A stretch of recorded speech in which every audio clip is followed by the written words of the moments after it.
السلام علیکم و رحمت الله و برکاته برادران، پدران و مادران. امروز یک چند دقیقه وقت شما را میگیرم. میخوام ای مقصد سفر خود به بنگلادش و کمک به مردم روهینجا یک دو سخن کنم.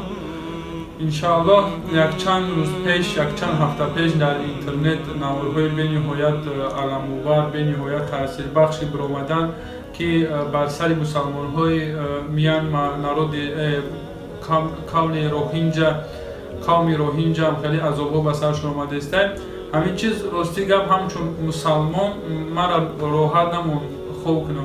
اگر یک جهت مسلمانی هم نگیریم، یک جهت انسانگری هم بگیریم، اگر که هم باید مسلمان هم نمیشیدن ممکن من همین طرف می اومدم به خاطر اینکه باید انسان هم. به خاطر همین یکم مقصد اساسی ما همین بود که ما حداقل کم هم باشه. امروز الحمدلله بعض شخصا هستن که الحمدلله باور میکنن خاص از برای الله، یعنی امانت خودشون رو دامن میتن. همون خیلی امانت رو میارم میسپارم. ای همین چیز که من باوری داشتم، ای برادرها و خواهرای هموطنای خودم، من تصمیم گرفتم که همینجا یک کمی هم باشه کمک بیارم.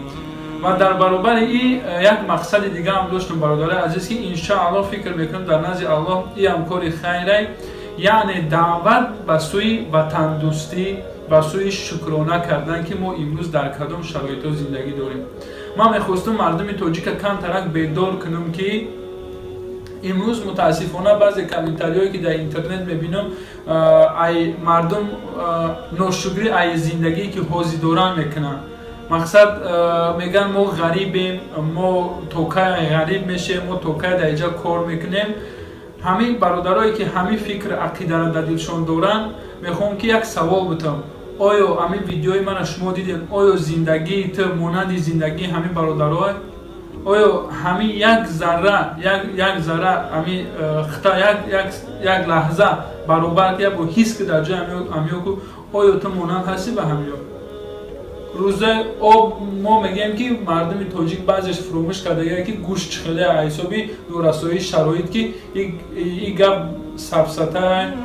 الحمدلله وطن ما خیلی آباده، خیلی بله یک چند مشکل ها هستن و یکم حکومت به مشکلی نمیشه، یکم دولت به مشکلی نمیشه، اما با مرور زمان انشاءالله همه باید برطرف میشه. برادر عزیز، امروز من شما را بیدار کردم. من امروز میخوام شما را بیدار کنم که ما الحمدلله زندگی بهتری نداریم. برادر عزیز، به خدا قسم امروز ما دیدیم این مردم، ما مردم گریزه را یک طرف میمونیم. برادر عزیز، ما مردم همین خودی بنگلادش حساب میکنیم، پایتخت شهر دکه. وقتی که ما درونی همین پایتخت در آمدیم، علاقه حس میکنی که همین مملکت کشاک هست. علاقه حس میکنی که مردم زندگی خوب نداره، اما پسترین زندگی در سر این مردم، اما بهترین خصلت شکران الحمدلله. سوال میتی زندگی چخره؟ الحمدلله شکران نو پروبلم. اما چی؟ اون شو برای ما توکای غریبه، ما کایبت همینیم. و خدا قسم شکرانه کردن اگر انشاءالله روز میشود که یکتا به همو طرف وطن ما انشاءالله تاب میخوریم. انشاءالله زندگی ما هم ساز میشود که گرچند که ساز ما یک مشکلی نیست. ما الحمدلله مرد بچه ما باید بیایم کار کنیم. و خاطر همین برادرها رو افتاده نشویم. برادرای عزیز، به خدا قسم و بعدا شخصایی که در همین کاری ما کامنتر می‌نویسن که تو باید این خیل نمی‌کردی، تو باید این خیل نمی‌کردی یا او خیل می‌کردی، مثال همین گپ‌ها در کار نیست. برادر عزیز، می اومدین او قبا سوال بدین، او کم میتونستگی بدین، می اومدین می‌کردین. برادر عزیز، با می‌دیدیم تو بعضی من تعریف نمی‌کنم خدمت، اما مینت نشود به پیش خداوند. بعضی جرأتی حرف زدن نداره، جرأتی حرف زدن.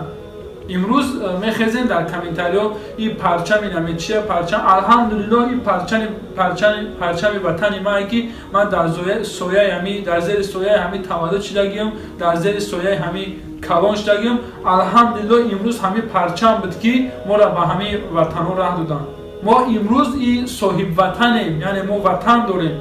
اگر ما بی وطن میشیدیم، اگر ما بی صاحب میشیدیم، ما را امروز در این ملک راه نمیدادن.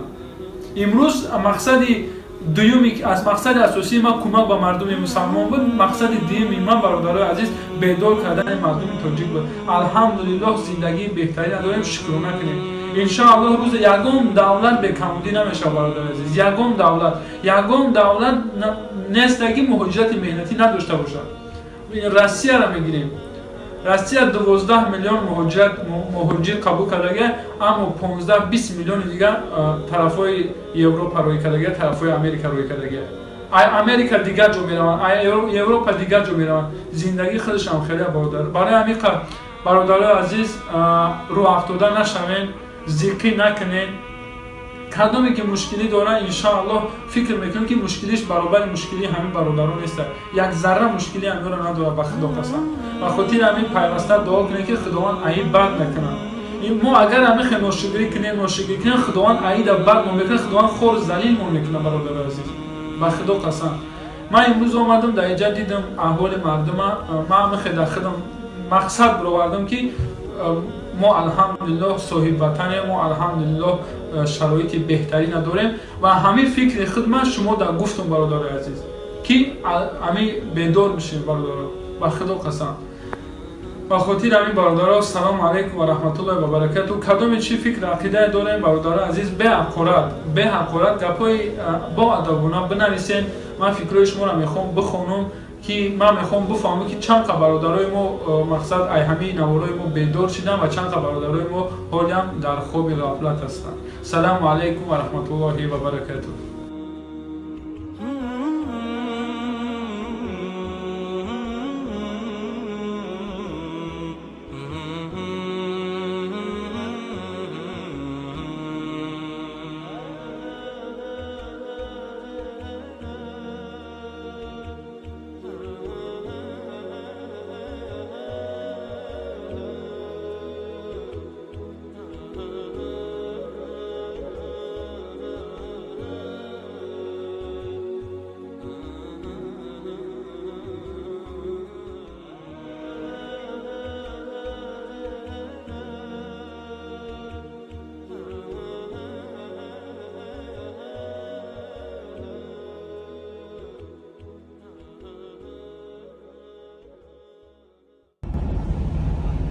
Вот это их лагеря, вот они так живут.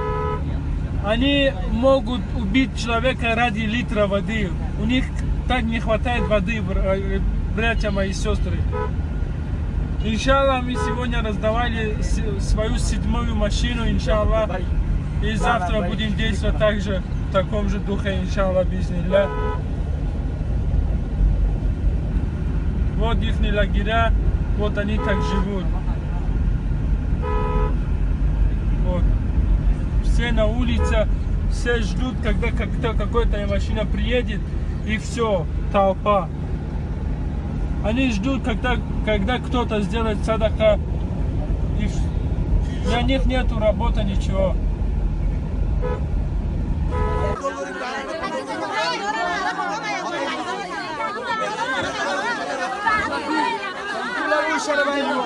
Один не хватает воды, один не хватает.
Ya Allah, ya Rabbi.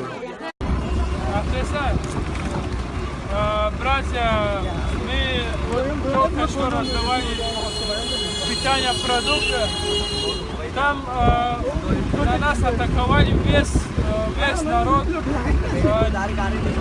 наводили они беспорядок, и вот мы не смогли раздавать свои питания, иншаллах, мы сбежали оттуда, и ради своей безопасности мы сбежали оттуда, иншаллах, и едем в другой лагерь, и будем там раздавать, иншаллах. Это у нас лагеря, которые они все время нуждаются в еду, вода или чем-то еще.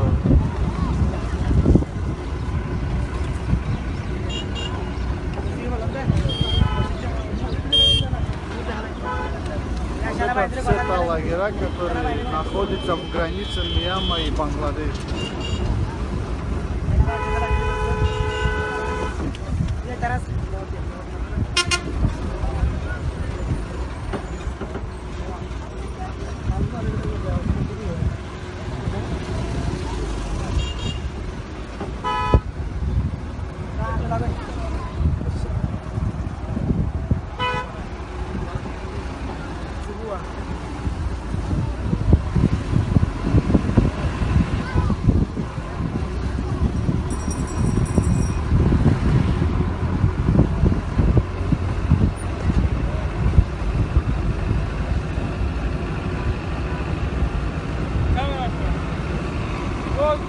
Это все новые лагеря, которые недавно их строили для беженцев из Мьянмы, народа Рохинджа. Иншаллах, мы приехали сюда. Иншаллах, по мере возможности помогаем. Иншаллах. Вот как вы все увидите, тут очень трудно они живут. Они убивают друг друга ради воды, ради литра воды. Они убивают друг друга. Вы сами думаете, как они живут тут. Салам алейкум ва рахматуллахи ва баракату. Бародаро, яким одаме ки мора пешвоз гирифтан, what's your name? Nurulamin. Nurulamin, Bangladesh. I'm Muhammad Yusuf. Muhammad Yusuf, Rohingya, Myanmar, brother. برادری ما برادرای نه یکم آدمی که روهینجا بخورده انشاءالله برادر محمد یوسف های دعوت کنم انشاءالله دعا میکنم یا ما را پیشواز آمدن تا خواهد ما پگل لگیر میریم انشاءالله ایوجه اشاره شما. السلام علیکم و رحمت الله.